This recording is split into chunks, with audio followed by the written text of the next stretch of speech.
Bryn Calder liked the sound of mallets better than the sound of traffic. That was the chief reason she kept her carpentry shop 3 hours north of Toronto, on the pewter blue shore of Lake Wisteria. From the wide doors of her converted boathouse, she could watch loons glide, breathe spruce-scented air, and build the tiny houses that had become her not-so-tiny livelihood. People ordered them as cottages, mobile studios, even backyard classrooms. The latest project, however, wasn't for a paying customer. It was a demo model she had promised to the ladies of the Lake Auxiliary for their annual charity raffle, the winnings earmarked for the Children's Hospital in Sudbury. The auxiliary wanted cheerful cedar shingles, a butter yellow door, and just enough whimsical trim to coax open wallets at the summer festival. On a windy Wednesday in early June, Bryn hauled on a hoodie, clipped her measuring tape to her belt, and walked across the gravel yard to the almost finished structure. The tiny house stood on a sturdy trailer, 40 feet from the lake, its windows reflecting racing clouds. All that remained was interior paneling, wide planks of reclaimed barnwood, and a final polish of the butcher block counters. She hummed an old Rankin family tune while prying open the crate of salvaged boards she'd picked up at an estate auction 2 towns over. Most boards were rough but solid, grey with age. One, though, clattered against the sawhorse in an odd, hollow way. Frowning, Bryn turned it over. A chunk of splintered oak fell out, revealing a makeshift cavity crudely stuffed with newspaper. She teased the brittle pages aside, and the smile died on her lips. A small skull, its bone porcelain white, peered up like a startled bird. The carpenter in her noted details automatically, jaw fused, teeth tiny, sutures faint. A child, maybe 4 or 5 years old. There shouldn't have been room for breath in her lungs, yet Bryn's chest tightened as though someone had driven in a nail crookedly. She set the skull and board on a canvas tarp and forced herself to step back. The right thing was clear. Call the OPP detachment in Pelican Harbour. The wrong thing, also clear, was to shove the grisly discovery into the burn barrel and pretend she'd never seen it. Bryn chose option 1, though her hand shook while she dialed. Sergeant Callum Hart arrived in 20 minutes, mud still on his boots from another scene. He was sandy-haired, mild of voice, and smelled faintly of cedar shavings himself. He'd once apprenticed with Bryn's late father, and had a habit of dropping acquainted anecdotes into conversation. Hart listened without interrupting, then crouched to study the skull. "Not fresh," he murmured, shepherding the remains into a paper evidence bag. "If I had to guess, we're talking decades." "That board came from the Bannatyne auction," Bryn said, "from the old summer colony across the lake." "Good source," he acknowledged, "but Woodtrade's hands. We'll trace it. In the meantime, Bryn, step away from the project. Scene of discovery's a crime scene now." "Sergeant, the raffle's in 3 weeks," she blurted. "The auxiliary's counting on this house. Kids are counting on it." Hart's gaze softened. "I know, but you can't have people buying tickets for a murder hut." Murder. The word felt too sharp for the soft shoreline air. "Until we know otherwise." He sealed the bag, promised updates, and drove off, leaving Bryn viewing her pride and joy as though rot had bloomed behind every board. That night, thunder prowled beyond the bay, and Bryn couldn't sleep. She brewed tea, stood at the loft window of her own small cabin, and eavesdropped on the dark. Somewhere a chain on a sailboat clinked, lonely as a supper bell. She pictured that fragile skull and wondered about the child's name, laugh, favourite storybook.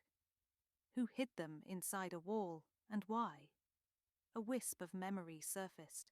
her father instructing her to listen to the wood. It keeps its own stories. Maybe, she thought, she owed it to the timber and to the child to listen harder. Morning brought sun, drilling bright holes through the previous night's gloom. Bryn crossed the yard to the taped-off tiny house, irritation bubbling at the yellow police ribbon.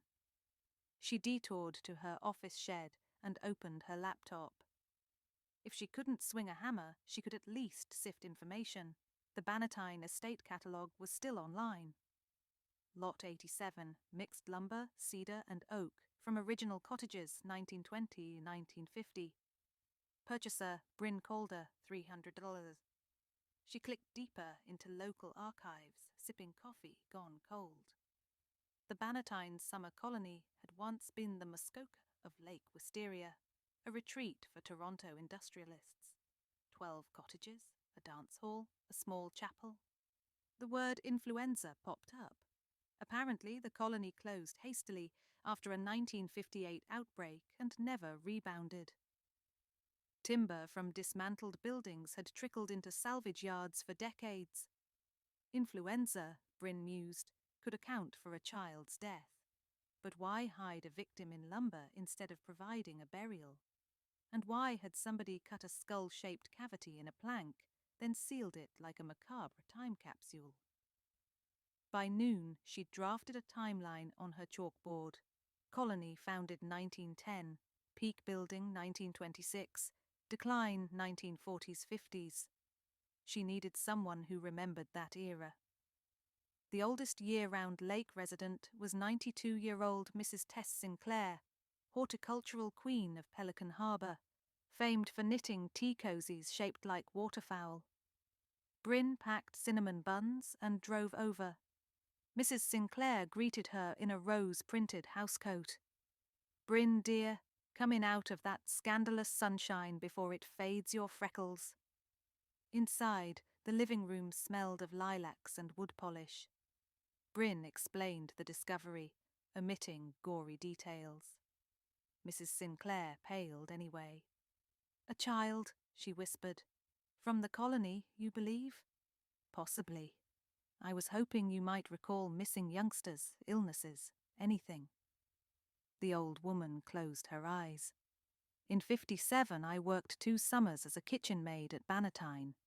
Mr. Bannatyne hired local girls. It was all linen napkins and phonograph records." She paused. "I do remember one tragedy. A little boy named Jamie, or Jeremy, from Cottage 7. Went wandering, they said. Search parties combed the forest, never found." Bryn leaned in. "Do you recall the family surname?" "Claremont. Yes, Dr. Thomas Claremont. Wife Beatrice, son Jeremy, daughter Sophie. They left after the boy vanished, heartbroken." Bryn thanked her, left the buns, and drove back, heart thumping like a mallet against a dowel. Jeremy Claremont could be the skeleton, but that still didn't explain how his bones wound up inside lumber from his own cottage. Had someone tried to hide evidence of an accident? A relative? A caretaker? Her phone buzzed. Heart. "Autopsy's preliminary, but you deserve to know.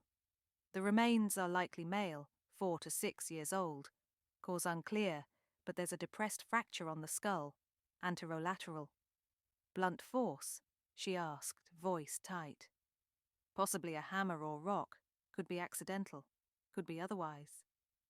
Bryn told him about Mrs. Sinclair and the Claremonts. Hart whistled. "Good lead. I'll run it." When they hung up, Bryn stared at the stalled tiny house. Charity raffle or not, it now felt like evidence storage. Yet her hands itched to work, to salvage the innocent dream embedded in those walls. She drove to town, bought fresh pine tongue and groove, and started a new demo model beside the old one. Sawdust flew, a therapeutic snowstorm. Still, the mystery clung like resin to fingertips. That evening, Hart dropped by, notebook protruding from jacket. "Spoke with Dr. Sophie Claremont," he said. "She's 70 now. lives in Kingston, retired pediatrician, coming up tomorrow to meet us. Bryn's stomach fluttered. How did she sound? Shaken, but willing. The next day, Sophie arrived in a navy sedan, grey curls escaping a scarf, intelligent eyes ravaged by nerves. Bryn brewed tea while Hart laid out photographs of the recovered skull. Sophie pressed knuckles to her mouth. Jeremy, her voice cracked. He was 4 years, 11 months. Hart asked her to recount the disappearance. She inhaled, exhaled. It was August 25th, 1957, stormy. We were packing to leave early because Father's patients were anxious about influenza rumours. Jeremy loved hiding. Cupboards, woodpiles. Mother couldn't find him. Servants searched. Father notified police. They assumed he'd strayed into woods and... She blinked away, tears. There was talk of wolves. Hart gently steered to the cottage construction. Do you recall any renovations before that summer? Sophie frowned. Father hired a carpenter, Mr. Bicknell, to replace rotting clapboards and reinforce beams. My brother pestered him, fascinated by tools. Bicknell, Hart repeated. Full name? Randall, I believe. He had a stammer. Bryn's carpenter's memory sparked. Randall Bicknell had a grandson, Tyler, who ran Bicknell and Sons Salvage. In fact, Tyler had been the auctioneer at the Bannatyne sale. After Sophie left to lay roses at the shoreline for Jeremy, Bryn shared the connection with Hart. The sergeant's jaw set. Time for a chat with Mr. Tyler Bicknell. They found him at the salvage yard, arranging chimney pots like chess pieces. Tyler, mid-50s, sun-leathered, greeted them with salesman's cheer until Hart produced his badge. Discussing old lumber thefts and estates, Tyler shrugged cooperative answers, until Bryn mentioned his grandfather's 1957 carpentry job. Tyler's gaze flicked away. Grandad kept journals, he muttered. All stored in the office. Help yourself. I've got customers. He vanished toward the yard. Hart and Bryn exchanged a look, then entered the cramped office smelling of oil and pine tar. Box files towered. Bryn located a leather notebook dated 1957. Inside, spidery script noted daily tasks. Og 23, secure stair tread, replace exterior clap. Og 24, Jeremy underfoot again, curious wee sprite. Og 25, entry ran longer, ink blotched. Terrible accident, board slipped, struck boy, panic, Dr. Claremont away at hospital. His manservant insisted secrecy, no scandal to taint practice. We concealed child in Beam Hollow. God forgive us. Bryn swallowed bile. Hart photographed the page. They turned as Tyler lurched through the doorway, saw the notebook in Bryn's hands, and cursed. You weren't supposed to read that. Hart blocked him. You knew. Found the journal last year, Tyler admitted, shoulders sagging. I wanted to protect Grandad's name. The salvage from Bannatyne cottages is our bread and butter. People wouldn't buy planks if they thought. He gestured helplessly. You sold me the plank, Bryn said softly. I didn't know bones were still inside, he protested. Grandad wrote he sealed the cavity and bricked it inside a wall. When I dismantled that cottage, I thought I took everything apart. Must have missed the one board built around the remains. Hart cuffed him, though Bryn doubted charges would stick beyond obstruction. We'll sort legalities later.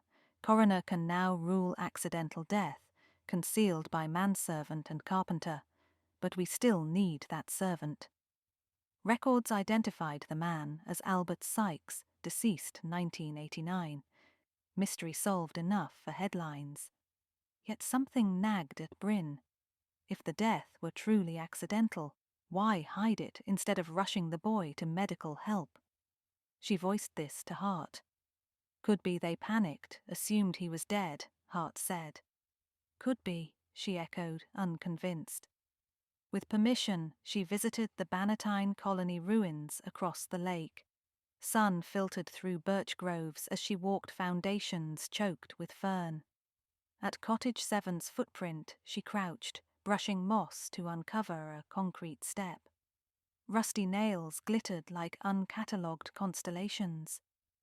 She closed her eyes, listening to the wood that once stood here. Footfalls behind her. She turned to see Sophie Claremont, wind whipping her scarf. "I needed to be here," the older woman said. Bryn hesitated, then voiced her doubt. "I'm not sure it was an accident." Sophie's shoulders folded inward. "Nor I." She drew a thin package from her purse, an aged photograph. It showed Jeremy seated on a bench beside a man in a crisp chauffeur uniform, Albert Sykes. The boy clutched a toy plane, while Sykes's hand rested on his shoulder, possessive. "Mother didn't trust Albert," Sophie whispered. "But father valued loyalty. I'd hear arguments, mother calling him overfamiliar." Her lips trembled. What if Albert struck my brother, then bribed Bicknell to hide the evidence? Father would have blamed himself for hiring him. Bryn's pulse drummed. We can't try a dead man, but the truth matters. Hart, when informed, promised to append Sophie's suspicions to the file. For legal purposes, the case would close as suspicious death with main perpetrator deceased. For Jeremy, at least, the lie was dismantled like the rotting cottage that once imprisoned him. 2 weeks remained until the festival. The auxiliary, after initial horror, begged Bryn to finish a new tiny house. They'd market it as Hope Cottage. Bryn worked from dawn to starrise, Sophie lending a hand, sanding and painting with determined precision. Building, Bryn mused, was the purest rebuttal to destruction. On raffle day, sunlight glimmered on the lake like hammered silver. The festival grounds buzzed with fiddle music and barbecue smoke. Hope Cottage, trimmed in sky blue, stood at the marquee's heart, visitors queuing to peek inside. Bryn wore her company apron and greeted each family, heart swelling when children clambered the mini loft. Sophie approached, cheeks pink, holding a small urn of white lilac blooms. She'd legally reclaimed her brother's remains and planned a proper burial near Kingston. But first she wanted to place flowers in the cottage's window. "For Jeremy," she said. Bryn nodded, throat thick, watching the petals glow in afternoon light. As tickets rattled in the raffle drum, Sergeant Hart ambled up with fresh lemonade. "You built 2 houses this month," he remarked. "One for a fundraiser, one for a little boy's story to finally rest in. I like to think Dad would approve. He'd be proud," Hart lifted his cup, "to listening to the wood." They clinked paper cups. Nearby, a child laughed, a bright, present sound, unburdened by secrets. The lake breathed on, waves lapping against the shore timbers of a future still under construction, but better grounded now that one hidden story had found space to breathe.